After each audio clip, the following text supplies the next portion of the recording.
fellow princesses and princesses, and welcome back to my channel. I guess the first thing I'm gonna do is a little disclaimer. I am super sick right now, and this coordinate was kind of like the best thing I could do while being sick. I just kind of sat there and decided what's the best thing to do when you're sick and have to call out for work.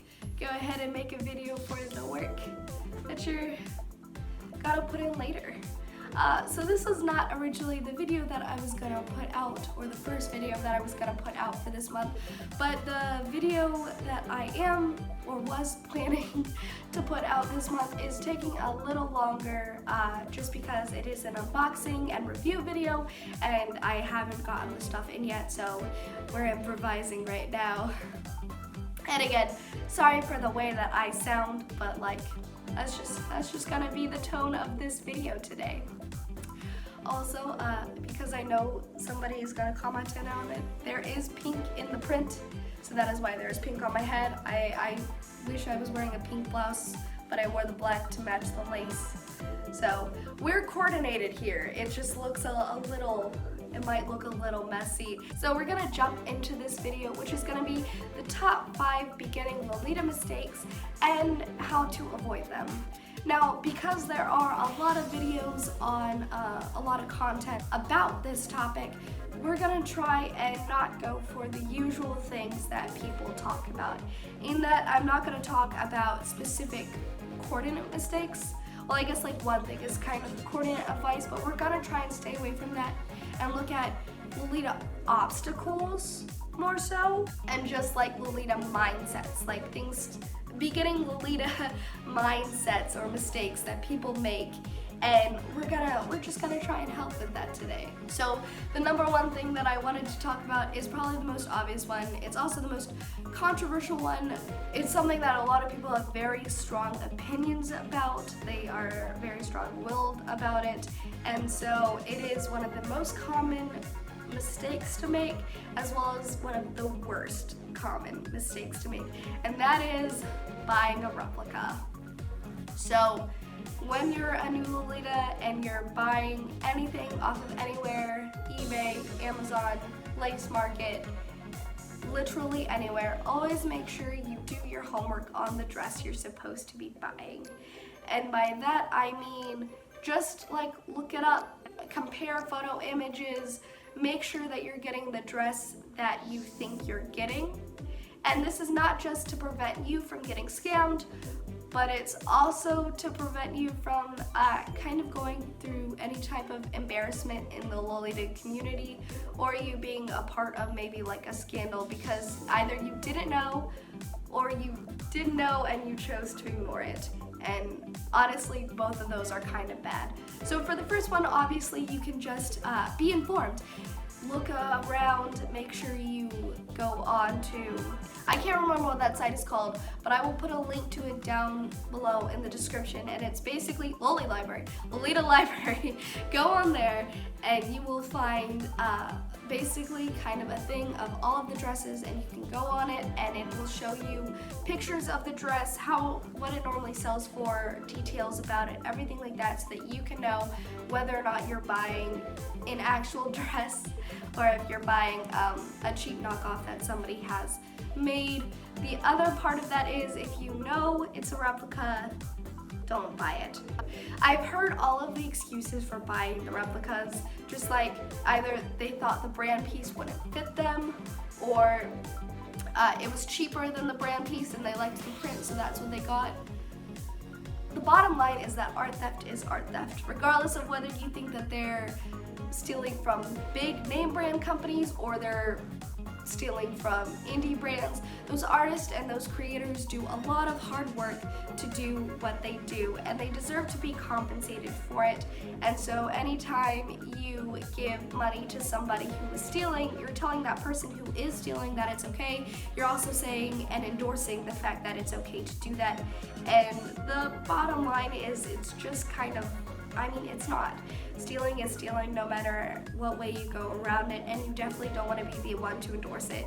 The other part of that is, if you buy a replica and you know it's a replica and then you wear it out anywhere, if somebody who knows the fashion sees it, they're gonna know it's a replica, and you are going to be pretty embarrassed. I mean, it's an embarrassing thing.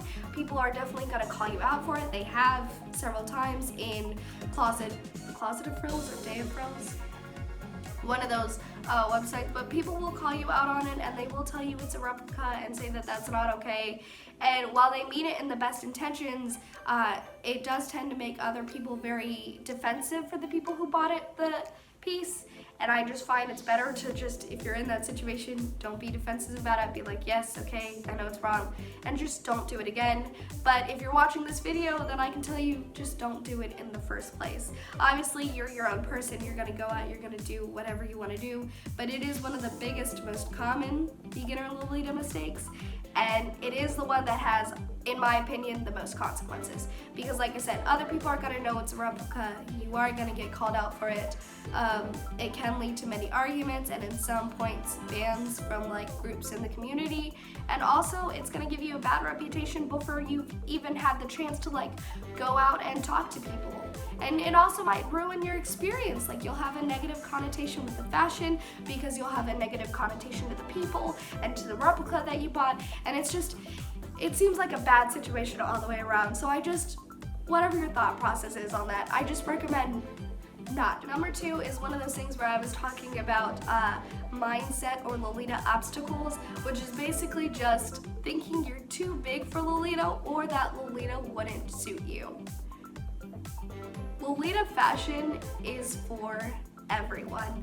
I don't know how many YouTubers, how many Lolitas, how many vlogs can say that. It is for everyone. It doesn't matter what size you are, and yes, I am saying that it doesn't matter what size you are. If you love this fashion, if you think it's cute and pretty, and you think it'll make you feel great inside, and the only thing standing in your way is your brain, you need to pick up your brain and chuck it out a window. This is, I feel like, good life advice. If the only thing standing in the way of you being happy or doing something that could potentially make you happy, take your brain and throw it away, because it's just you getting in the way of yourself.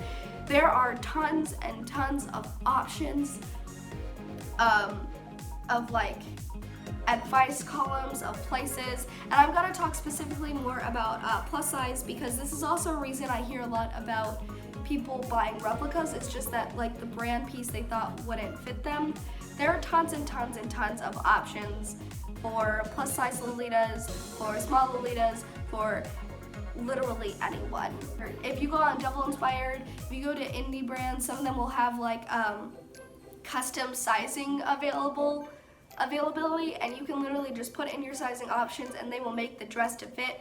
Hanuli, I don't know how to pronounce it. They have some really good plus size friendly options. There are brand dresses that are plus size friendly. There are people out there who edit brand dresses so that they can fit literally anyone. And I'm not talking about like replicas, I'm talking about like actual people who, if you buy a brand dress, they will take it, they can edit it for you and make it so that it fits your size.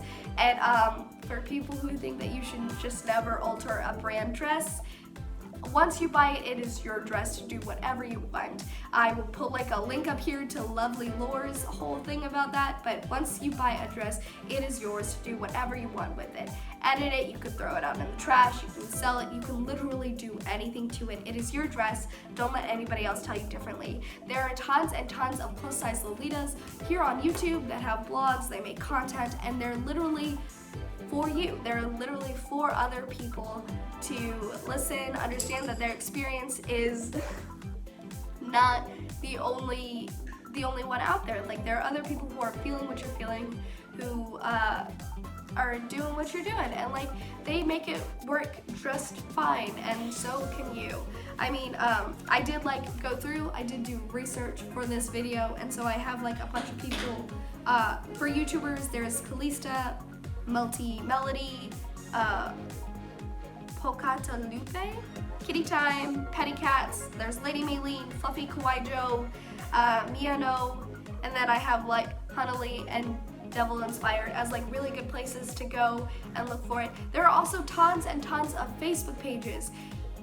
Use Facebook, use YouTube, reach out to other people, find your online community and go from there. Because like I said, Lolita is literally for everyone. You will hear like a lot of people say that it is a like feminine inspired fashion. However, if we look at the time period, like Victorian and early Rococo days that this fashion takes inspiration from, everybody was wearing like highly feminized, very frilly, very lace, very detail oriented clothing. It wasn't just like women who were doing it, it was women, children, men, everything in the spectrum of in between, and that is what Lolita is. Lolita is for anyone. It does not matter, like I said, your weight, your class, whether you identify as male, female, anything in between, or if you're gender fluid. It does not matter if you're bi, gay, straight, asexual, any part of the LGBTQIA spectrum, like anything. You can be Lolita. You can wear this fashion. Number 3, which is beginners not using secondhand resources or Taobao sellers. So on this end of the spectrum, we're gonna talk more about like price points, because like price is obviously a factor when you're talking about Lolita. Lolita is a very expensive fashion.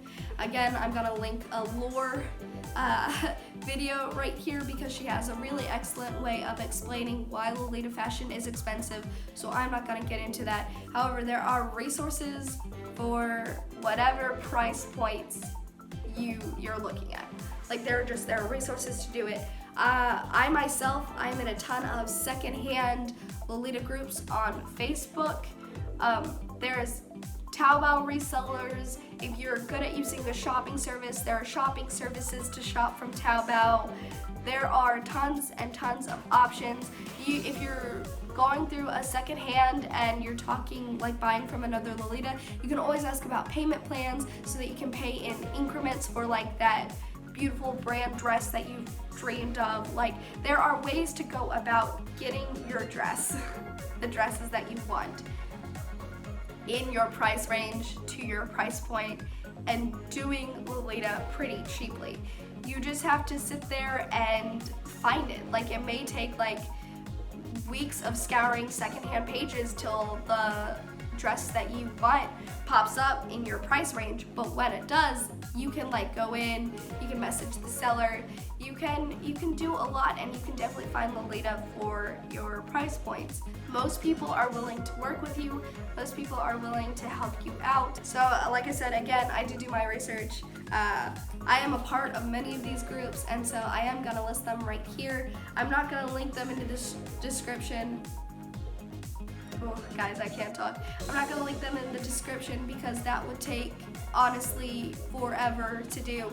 But I am gonna like say them right here. So there's Painless Lolita sales, there are Lolita sales in English, Classic Lolita brands, Secondhand, Lolita Fashion and Fairy Market, AP sales worldwide, Lolita sales worldwide.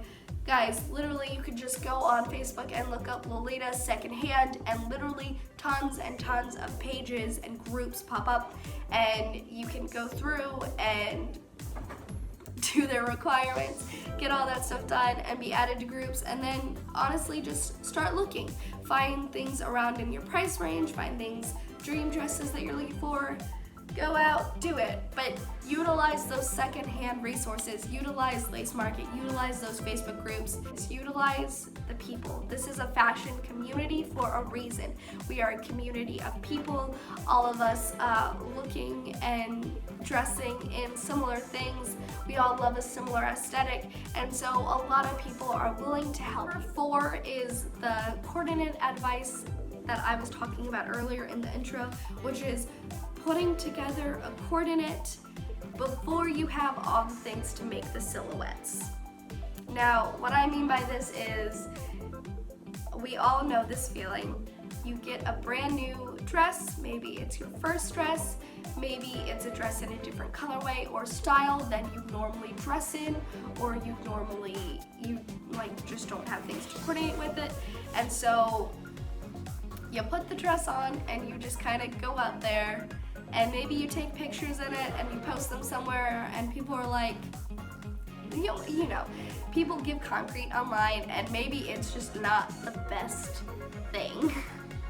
Specifically in beginner cases, what I see most are people who don't yet have petticoats, or they're wearing a JSK without a blouse, or maybe they like have an OP but they don't have anything else going on in their coordinate.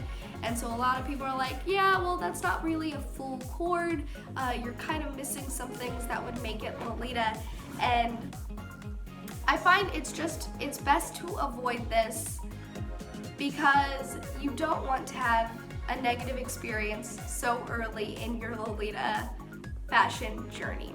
When you have a negative experience, such as like other people saying, well, that's not Lolita, or people telling you, well, that's not a full chord, you can get really discouraged. And I see this all the time. People like post something on Closet of Frills or to a site, and they ask for concrete. Concrete is like criticism, basically constructive criticism, and people give them constructive criticism, but the person ends up taking it not as constructive and takes it as like other people just being mean. And it's not that they're being mean, it's just that you haven't developed a full chord. And when you're a beginner or you're trying out a new style or subsection, like that's just what's gonna happen. You aren't gonna have immediately all the things to put together a full, all-together coordinate right off the get-go, unless you buy everything together. And if you buy everything together, then it's perfectly fine, because then you have all the pieces and your coordinate is gonna look more put together.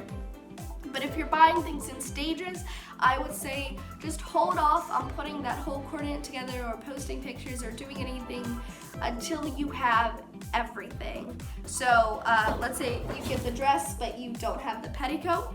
Wait and grab the petticoat. Wait to wear the dress until you grab your petticoat. Another thing is that if you try and put together a coordinate before it's fully ready, you'll have it all together, you'll take pictures, but you might also feel discouraged in yourself in just that it doesn't look the way that other people's coordinates look.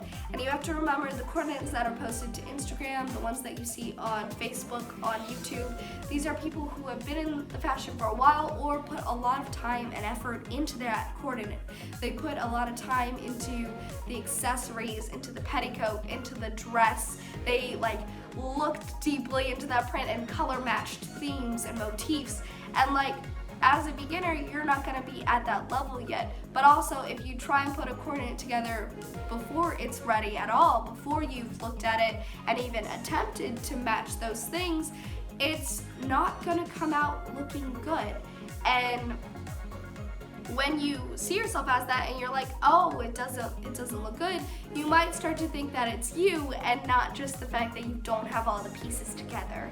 I would just recommend holding off, maybe put all the pieces together until you see that you have them all, and then put together your coordinate and see like from where you are in the beginning to where you end up later. But I guarantee you'll have a much better experience if you just hold off, wait till you have everything, and then post those photos or wear that coordinate out. You'll have a much better response because you'll have a much better all-together chord, and then you'll feel more confident because you'll look at yourself and feel better and feel good because you look great and you feel happy, and then you go about. And it's a better time if you wait till you have all the things to complete the silhouette. So my fifth and final thing is trying to break fashion rules before you've learned the fashion rules. And this goes, I feel like this advice goes for a lot of things in Lolita. So Lolita is a fashion, and like with any fashions, there are very strict rules and regulations about what makes a Lolita coordinate and what makes something Lolita inspired but not quite there. And so we look to Lolita icons as well as these rules to decide where things stand on the spectrum of Lolita and not Lolita. Sometimes these boundaries can be pushed, and sometimes like with trends, things can come and can go.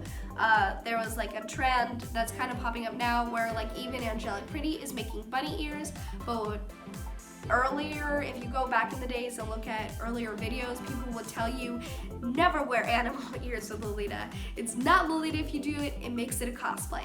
But now it's like entirely fine. We see brand pieces coming out with like brand cat ears and bunny ears and stuff to wear with your coordinates, and people are more embracing that into the fashion.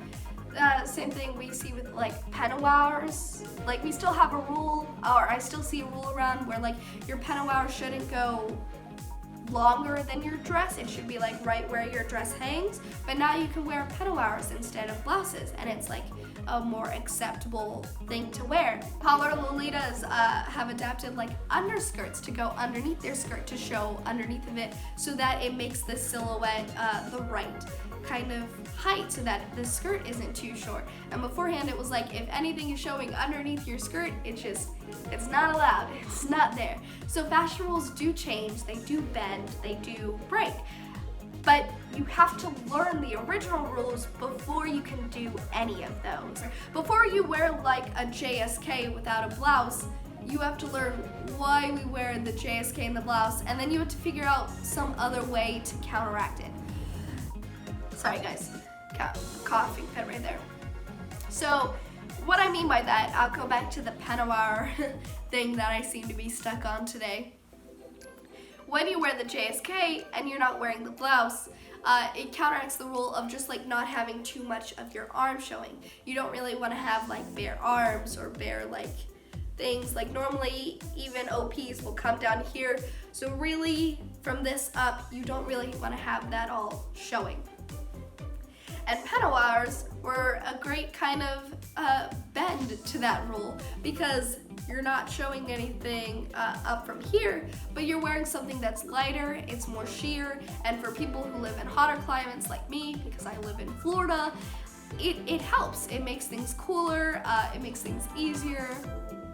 Like, it works with the fashion, it bends the rule but doesn't break it, but it stays to the aesthetic and stays true to the original rule. And that is the difference between bending a rule than just breaking it all together and wearing the JSK without a blouse. Those rules just make the difference between Lolita and not Lolita, and you have to learn those rules and then figure out how to substitute it in order to bend or break them properly. And so as a newer Lolita, I think it is better to watch the fashion for a bit, make classic coordinates following all the rules, and then after you make a few coordinates with that, you can sit there and be like, okay, well, I don't really like fluffy petticoats that go all the way down, so I'm gonna look for hoop skirt petticoats to wear for all my coordinates, which this is something that I've done and people are like back and forth over whether you should do it or not, because some of them think that like hoop skirts just can't fit in Lolita. I've heard some people say that they're just too long, that they can't do it, but I've worn a hoop skirt with like almost every single one of my cords. It still stays underneath my dress, but I find that it works really nicely and it keeps me cool, and that is a way of like how you can bend but not totally break the rule. And now we see things like Classical Puppets has like a wire hoop skirt A-line, I'll put a picture of it right here, that they made. And we're seeing an increase in that. Just learn the rules before you break them. So I think that's all I'm gonna say for this video. It's been about 28-30 minutes of editing footage now that I have to go and do. This has been fun. I hope you guys enjoyed this video. Please like, comment, subscribe. Let me know what more content you guys want to see. This year I am really trying to do a thing of recording videos before they come out and really sticking to my schedule. I've made my schedule at least 2 videos every month because I do have a full-time job. I do full-time school, and because I'm doing those 2 full-time things, I can't give YouTube 100% of my attention. But I figure if I get out at least 2 videos every month, it'll be a better time for everyone. So yeah, look out for the next video. Have a magical rest of your night. Stay magical.